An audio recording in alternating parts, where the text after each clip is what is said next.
OK. Voilà. Bienvenue. Merci. Allô. Bonjour, bonjour Michael. Alors Ah, aujourd'hui, je suis avec Michael Zaya. bienvenue à tous. Merci de participer à, à cette rencontre et puis de partager avec nous ton amour des plantes aromatiques, ton amour des huiles essentielles. En fait, je vais présenter, juste prendre 2 secondes pour te présenter.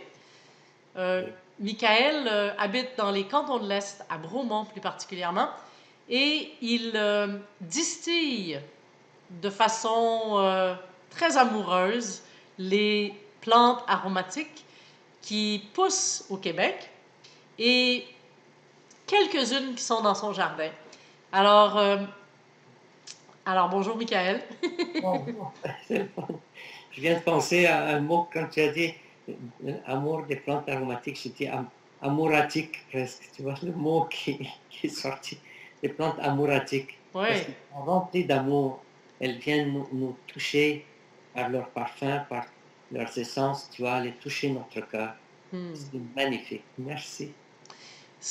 Comment j'avais envie de te présenter, Michael, c'est vraiment comme je ne sais pas s'il y a un aromathérapeute que je connais qui a un amour aussi grand pour les plantes. Et c'est un peu de ça que j'ai le goût que tu nous partages aujourd'hui. C'est de cette relation particulière que tu as avec les plantes parce que j'ai vraiment l'impression que tu connectes avec l'âme des plantes. Alors, je te laisse nous parler un petit peu de cette relation particulière que tu as avec elles.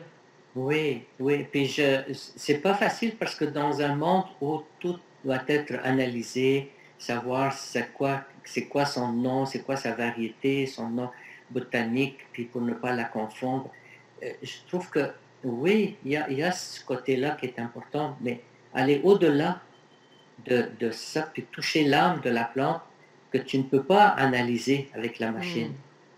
C'est comme une lettre d'amour. Tu ne peux pas prendre la feuille et puis l'analyser dans un laboratoire. Il faut que tu sois capable d'ouvrir ton cœur et puis d'ouvrir ton esprit, puis lire la lettre d'amour et puis recevoir cet amour que d'un être cher t'écrit.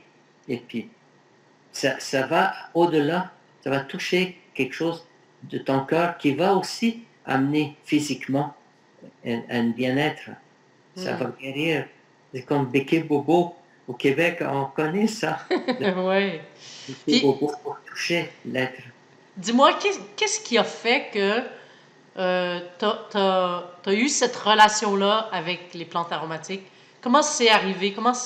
Ça a commencé pour toi, cet amour des plantes, Ben, des je huiles pense que ça a essentielles? commencé il y a très longtemps quand j'ai rencontré Bernard Assiniwi, qui est un Amérindien. Il a écrit sur les plantes du Québec. Et je l'ai rencontré personnellement. Il faisait du théâtre à Hull, où j'habitais. Moi, j'habitais Hull, dans la région d'Outaouais, avant de venir m'installer. J'ai rencontré la maman de mes enfants et venir m'installer à Bromont. Mais il allait au-delà, cet homme allait au-delà de ce qui est physique, de toucher l'âme de la plante. Et ça m'a beaucoup touché, puis ça m'a permis d'aller retrouver mon petit enfant que j'aimais beaucoup, le préscolaire. Et puis à l'école, j'essayais de sécher mes cours, d'aller faire l'école buissonnière. J'aimais pas beaucoup les plantes. Les professeurs disaient comment ça se fait, tu regardes tout le temps dehors. Je regardais les arbres, je regardais les fruits tombés. J'étais plein de terre. Il y a de beaux arbres au Caire, beaucoup de fleurs, des bougainvilliers en fleurs. Et tout ça, ça me dit jusqu'à quel point on est chanceux de vivre dans un monde où le monde végétal, il est si proche de nous. Hmm. Et on n'est pas là pour l'exploiter, on est là pour interagir avec d'une façon positive. Quand je vais chercher une pomme qui se donne à moi, c'est pas, je l'arrache pas de l'arbre. Je fais juste la toucher, la tourner un petit peu, puis elle vient quand elle est prête. Quand elle Hmm. n'est pas prête, elle n'est pas mûre, elle ne va pas venir. Mais on va cueillir toutes les arbres parce que ça coûte moins cher de tous les couper en même temps, de cueillir les pommes, faire un jus, ensuite l'ajuster, ajuster le taux de sucre. C'est pas comme ça. Hmm. C'est de toucher le meilleur. Puis c'est avec notre goût, avec l'odeur qu'on sait qu'une plante est prête. En Hmm. Égypte, quand je voyais mon père choisir une mangue, il la sentait avant pour savoir s'il était mûr. Et c'est dans notre nez qui connaît. Les Anglais, ils ont une expression magnifique, the nose knows. Yeah. Le nez connaît. Oui, oui, oui. C'est très beau comment on s'est dit là. Donc, j'imagine que quand vient le temps, OK, quand vient le temps de distiller une plante, ben, il y a tous ces facteurs-là qui rentrent en ligne de compte pour toi. Donc, tu Oui, prends le temps vraiment de choisir les arbres, tu prends vraiment le temps de... oui, puis ça vient comme ça. J'avais un groupe qui voulait venir faire une distillation, c'est des Anglais. Donc pour eux, la rose est très très importante, mais ça ne pousse pas par ici. Mais il y avait un ami qui avait un champ de roses. Il nous avait invités et puis il faisait des crèmes, des gelées de roses.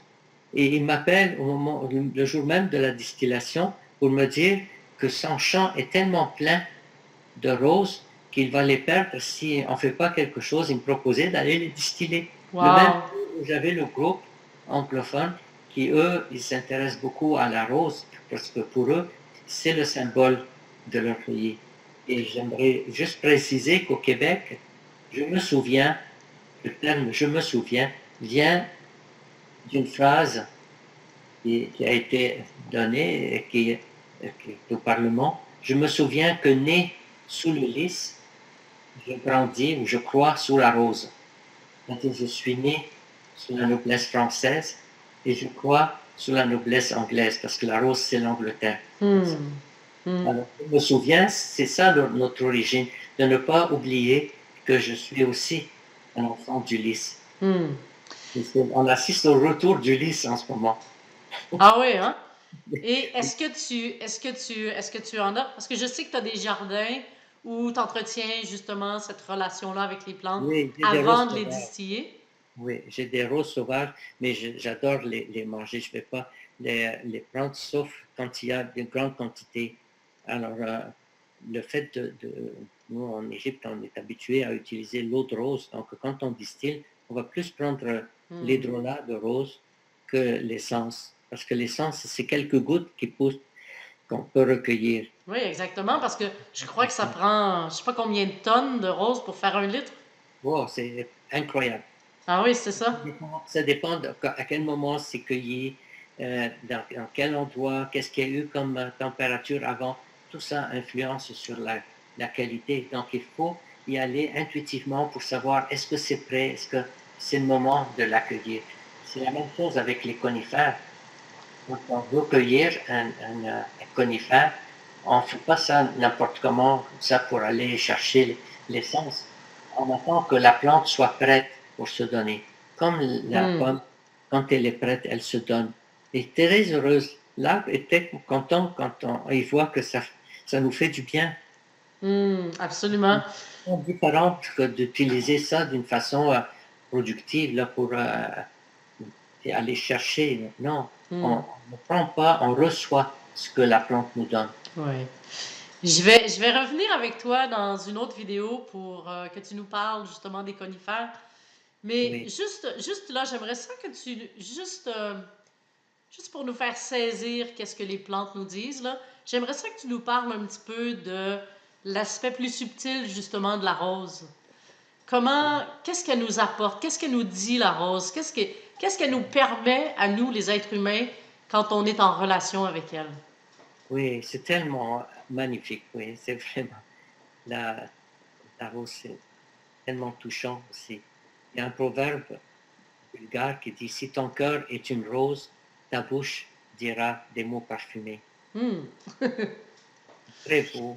Puis j'étais en Bulgarie et j'ai vu toute ça, cette joie de connecter avec cette plante qui s'ouvre, qui, quand elle est prête, quand on la regarde, si on essaie d'ouvrir le bourgeon, elle ne va pas s'ouvrir. Hmm. Quand elle est prête, elle s'ouvre, elle s'offre comme ça, elle offre son parfum le matin surtout.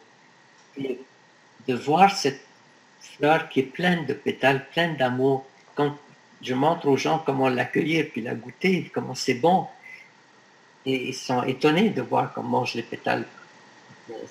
Dans la tradition chez nous, c'est comme ça. Ma grand-mère, elle distillait de la rose. Elle le faisait à la maison, puis elle passait l'alambic aussi aux voisines pour qu'elles aussi, chacune distille pour leurs propres besoins. Et puis, je lui disais, pourquoi vous ne prenez pas l'essence? Elle me dit, ben, on la laisse avec la bouteille, avec l'hydrolat, comme ça, quand on cuisine, ça parfume encore tout le reste. Mais ce que je trouve le fun, c'est cet amour. La rose, c'est le symbole de l'amour. C'est pour ça qu'à la Saint-Valentin, c'est ça, on s'offre une rose. On offre une rose pour symboliser l'amour. Je t'offre une rose. Je crois qu'il y a quelque chose de très spirituel dans une rose. On voit la couronne de roses, le cœur de Jésus entouré de roses. Sainte Thérèse qui dit, bon, je vais mourir, mais je vais vous envoyer une pluie de roses. C'est très spirituel. Dans mon enfance, j'étais proche de toutes ces croyances-là, puis je trouve que c'est beau, c'est magnifique. Il y a quelque chose de majestueux. Oui. C'est comme une main comme ça qui s'offre. Je sens tout cet amour-là que tu as pour l'essence de rose. Puis quand tu dis c'est comme une mère qui s'offre, ça parle beaucoup parce que la mère a vraiment un amour complètement inconditionnel envers ses enfants. Puis j'imagine que la rose, c'est envers toutes les formes de vie. Parler à des amis, c'est la meilleure façon de pouvoir apprendre à aimer, c'est de recevoir cet amour de la mère. M'aimer pour qui je suis. Et beaucoup d'enfants qui n'ont pas reçu ça, il faut leur donner cette chance de pouvoir se connecter avec la mère divine qui est en eux, qui les protège. À ce moment-là, est-ce que la rose pourrait être un outil pour les aider à reconnecter avec cet amour-là? Exactement. Une goutte de rose, de la mettre dans la main, puis la frotter, la sentir, la laisser pénétrer dans notre cœur, puis mettre les deux mains comme ça sur notre cœur et se bercer l'enfant intérieur. Et cet exercice-là, on le fait tous les jours, on le fait régulièrement, on le fait comment? On peut le faire 2 fois par jour, 3 fois par jour, à chaque fois qu'on a besoin, ou qu'on va rencontrer des personnes parce que chaque personne qu'on rencontre, elle interagit avec nous. Il faut que cette interaction soit positive, les remplir de joie, et non pas laisser que l'autre prenne de nous, mais qu'il reçoive notre amour. Il y a une grosse différence entre prendre et recevoir. Si j'offre mon amour, l'autre, il peut le recevoir. Mais si je ne suis pas prêt à le donner, et l'autre en a besoin, il va le prendre. Moi, ça me tire.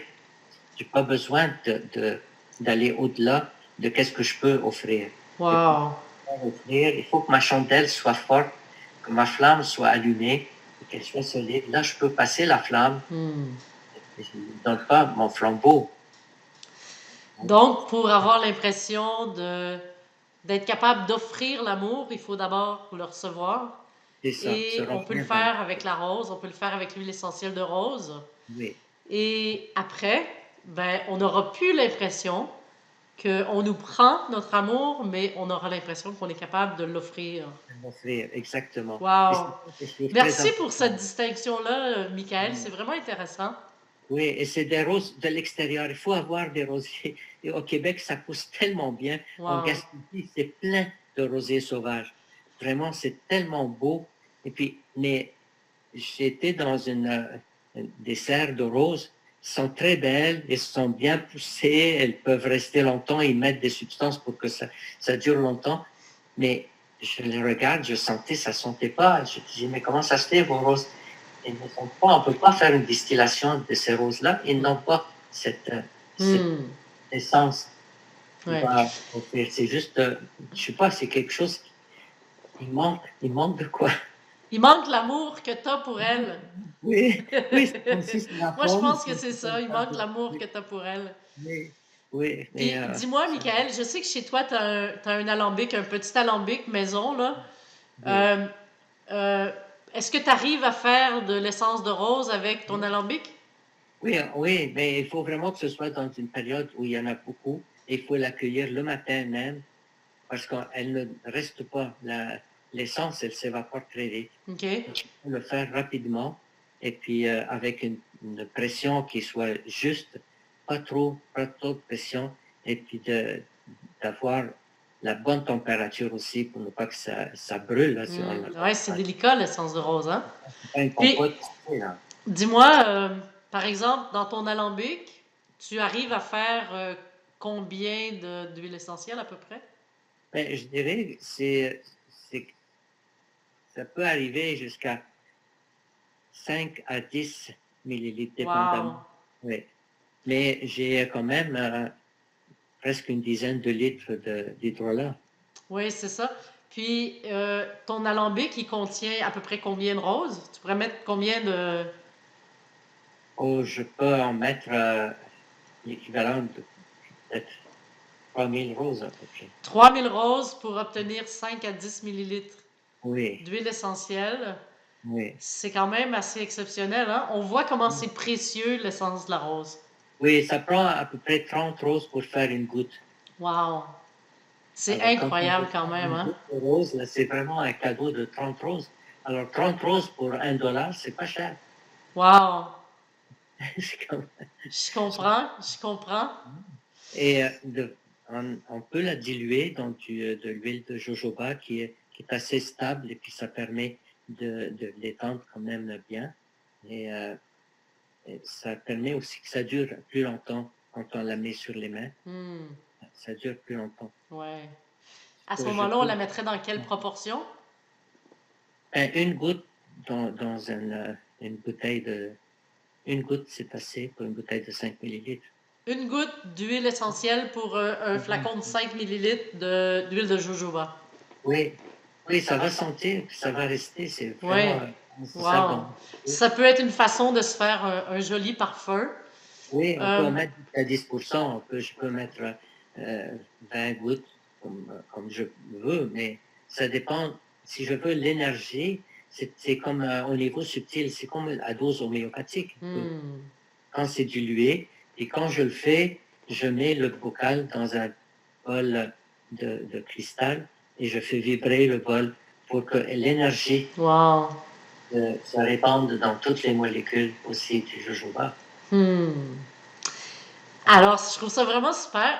On est à la Saint-Valentin et Oui, je trouve que c'est un très beau cadeau d'offrir aux gens aujourd'hui euh, un peu de cette essence de rose. Merci de nous offrir ce beau cadeau-là, Michael. Et je trouve que c'est vraiment précieux de réaliser qu'on peut se connecter à l'amour en oui, se merci de connectant connecter. C'est avec la ça, rose. oui. Merci à cette belle technologie qui nous permet d'être proches malgré la distance. Oui, Oui, merci beaucoup.